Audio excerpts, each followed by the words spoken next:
안녕하십니까. 꿈꾸는 시니어 TV입니다. 우리나라에는 노후의 안정적인 울타리를 보장하기 위한 제도를 운영 중인데요. 가장 대표적인 것으로는 국민연금과 기초연금이 있습니다. 국민연금은 납부한 보험료에 따라 지급되는 연금으로 노후 생활자금의 중요한 기반이 되고 있습니다. 기초연금은 소득과 재산이 일정 기준 이하인 노인에게 지급되는 최저생활보장 제도로 국민연금 수급액이 부족한 노인에게 도움이 되는 경제적 지원이 됩니다. 다음은 기초연금과 국민연금의 차이점을 보겠습니다. 기초연금은 2014년 도입되어 확대 시행되었는데요. 만 65세 이상 소득 하위 70% 이하에게 일괄 지급하는 형태입니다. 그리고 본인의 기여 없이 국민이 낸 세금으로 지급하는 무상복지입니다. 국민연금은 1988년 최초 시행되었는데요. 본인이 10년 이상 납부 후 수급 연령에 지급이 개시되는 개별 지급 형태입니다. 그리고 본인이 납부한 보험료를 기반으로 지급받는 연금입니다. 그런데요, 이와 같은 국민연금과 기초연금에는 연금 지급액을 줄이는 감액제도라는 독소조항이 있습니다.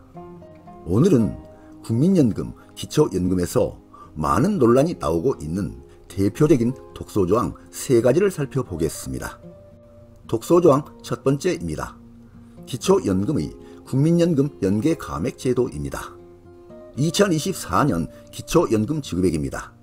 단독가구 기준 월 최대 33만 4,810원까지, 부부가구 기준 월 최대 53만 5,680원까지 지급하고 있습니다. 하지만 국민연금 연계 감액으로 인하여 국민연금을 월 50만원 이상 받는 수급자는 국민연금 수급액의 크기에 따라서 기초연금이 최대 50%까지 삭감되어 지급될 수도 있습니다. 국민연금 연계 감액 제도는 국민연금으로 혜택을 보는 이들과 그렇지 않은 이들을 구분해 형평성을 높이기 위해 2014년 박근혜 정부 때 도입됐습니다. 쉽게 말하면 연금을 많이 받는 사람이 덜 받는 사람에게 양보하라는 취지라고 합니다. 다음은 국민연금 연계 감액 제도 개요입니다. 국민연금을 기초연금 기준금액의 150%를 초과해서 받을 경우에 기초연금 기준금액의 최대 50%까지 감액을 하는 제도입니다. 이로 인해서 기초연금의 일정 수령금액이 감액되거나 또는 다른 소득과 합산하여 산정하는 경우에는 기초연금에서 아예 탈락되는 사례가 발생하는 경우도 있습니다. 다음은 국민연금 연계 감액, 감액률입니다. 2024년도 기준인데요. 국민연금이 월 50만 2,210원 이하일 때는 기초연금은 1인 가구 최대 33만 4,810원 전액인 100% 수령이 가능합니다. 그런데요, 국민연금이 월 50만 2,210원을 초과할 때에는 기초연금은 국민연금액의 크기에 따라서 1인 가구 기준 최대 50%, 16만 7,400원까지 감액될 수도 있습니다. 이와 같이 기초연금이 삭감되는 수급자는 40만 명 안팎으로 기초연금 수급 전체 노인의 약 6%입니다. 감액 대상자의 평균 기초연금 감액 규모는 월 7만원 정도인데요. 소득이 없는 노인들에게는 큰 금액일 수 있습니다. 그러다 보니 한편에서는 국민연금과 기초연금은 재원의 성격과 재원의 출처가 전혀 다른데 이 두 가지를 상호 연계하여 기초연금을 감액하는 것은 불합리하니 기초연금에 대한 지급 대상, 지급 금액 개혁도 중요하지만 국민연금 연계 감액 제도를 먼저 폐지해야 한다는 주장이 많이 나오고 있습니다. 연계 감액 문제점으로 제시된 내용을 보면 연계 방식이 복잡하고 국민연금 성실 가입자의 불이익이 커져 자칫하면 국민연금 장기 가입 동기를 떨어뜨리는 부작용을 낳을 수 있는 등 공적연금 전반에 부정적 영향을 줄 수 있다는 것입니다. 뿐만 아니라 국민연금 수령액이 연 2천만 원을 초과하면 건강보험 피부양자에서 탈락이 되기 때문에 이는 국민연금 수급자들에 대한 2중, 3중의 페널티라고 하면서 불만을 토로하는 경우가 많습니다. 그래서 보건복지부 산하 기초연금 적정성평가위원회도 기초연금 도입 배경을 고려하면 국민연금과 기초연금 연계의 필요성에는 공감하지만 연계감액 제도 적용 과정에서 국민의 거부감과 불만이 초래되고 있어 이를 해소할 필요가 있다고 밝힌 바 있습니다. 다음은 독소조항 두 번째, 기초연금의 부부감액 제도입니다.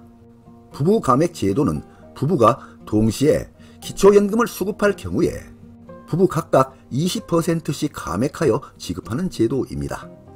부부감액 대상자는 수급자 중 약 43%가 포함된다고 하니 그 비중이 굉장히 높은 것으로 보입니다.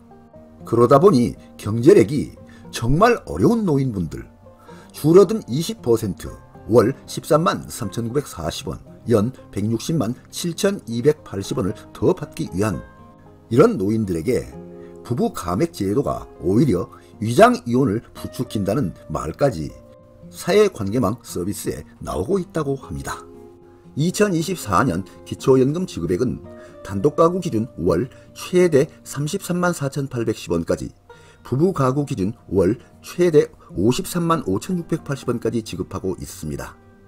그런데요, 원래의 부부 합계 금액인 월 최대 66만 9,620원을 받지 못하고 감액된 월 최대 53만 5,680원만 받게 되는 이유는 부부가 동시에 기초연금을 받게 되면 각각 20%씩 감액하는 부부감액 제도 때문입니다.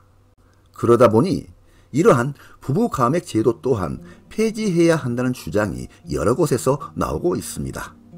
하지만 재정 전문가들은 부부감액은 해외 주요 국가들의 기초연금 사례에서 적용되는 사안이라며 특히 장기적 재정 부담 등을 고려할 필요가 있다는 입장입니다. 실제 기초연금법 개정안의 비용 추계서에 따르면 부부감액 제도를 폐지할 경우에 필요한 추가 예산은 연평균 2조 1,725억 원의 추가 재정이 소요될 것으로 전망되고 있습니다. 다음은 독소조항 세 번째, 국민연금에서 재직자 노령연금 감액 제도입니다. 은퇴 후에 돈을 벌면 국민연금 수급 개시일로부터 5년간 수령액의 최대 50%까지 깎일 수도 있습니다. 이러한 제도를 일명 재직자 국민연금, 노령연금 감액 제도라고 합니다. 재직자 국민연금, 노령연금 감액 제도는 국민연금을 10년 이상 납입한 사람이 연금을 수급할 개시 시점이 됐을 때 가입자의 월평균 소득 금액이 국민연금 전체 가입자 3년간 평균 소득 월액의 평균액인 A값을 초과하는 경우에는 국민연금 수급 개시일로부터 5년 동안 소득 구간에 따라서 최대 50%까지 감액하는 제도입니다. 이러한 전체 가입자 3년간 평균 소득 월액의 A값은 2023년 기준으로는 월 286만 1,091원입니다. 월 소득 금액이 이러한 A값 약 286만원을 초과하게 되면 그 초과하는 금액에 대해서는 감액이 시작됩니다. 여기서의 월평균 소득은 근로소득 플러스 사업소득만 가지고 산출하고 퇴직금이나 양도소득, 이자 배당 등 금융소득, 연금소득은 빼고 산출합니다. 그렇다면 국민연금 수령액 삭감이 시작되는 이러한 초과소득 월액은 어떻게 나오는지가 궁금해지는데요. 초과소득 월액은 본인이 벌어들인 소득액이 다른 사람의 평균 소득보다 얼마나 더 많이 버는지를 따져보는 것입니다. 2023년에는 국민연금 수급자 11만 799명이 연금액을 삭감당한 것으로 나타났습니다. 이는 2023년 전체 국민연금, 노령연금 수급자 544만 7,086명 중에서 2.03%에 해당하는 비율로 이들이 지난해 한 해 동안 삭감당한 연금액만 총 2167억 7,800만 원에 달했다고 합니다. 그러다 보니 한편으로는 이에 대한 불만도 나오고 있는데요. 국민연금은 내가 내놓은 재원으로 형성한 금액에서 지급해주는 연금인데 왜 일을 하거나 소득이 있다는 이유로 나의 국민연금 지급액을 삭감하느냐, 이것이 말이 되는 일이냐 하는 볼멘 소리들이 나오고 있는 것입니다. 또한 이러한 재직자 노령연금 감액 제도의 가장 큰 문제점으로 거론되고 있는 것은 고령층의 일을 하고자 하는 의욕을 꺾는다는 것으로 많은 지적사항이 상존하고 있습니다. 이에 관련하여 경제협력개발기구 OECD는 지난해 5월 급속한 저출생 고령화에 따른 우리나라 인구 구조의 급변 상황을 반영해 몇 가지 공적연금 개선 방안을 제시하면서 노후에 일해서 돈 번다고 연금을 깎는 제도를 완화해야 한다고 충고한 바 있고, 우리나라 연금당국은 지난해 12월 국민연금 개혁 과정에서 국민연금 감액 제도를 폐지하는 방안을 추진하겠다고 밝힌 바 있는데요. 과연 이렇게 지적을 받고 있는 국민연금 감액 제도 폐지가 언제부터 시행될지는 관심있게 지켜봐야 될 것으로 보입니다. 아무쪼록 합리적인 연금 개혁이 이루어지기를 기대해 봅니다.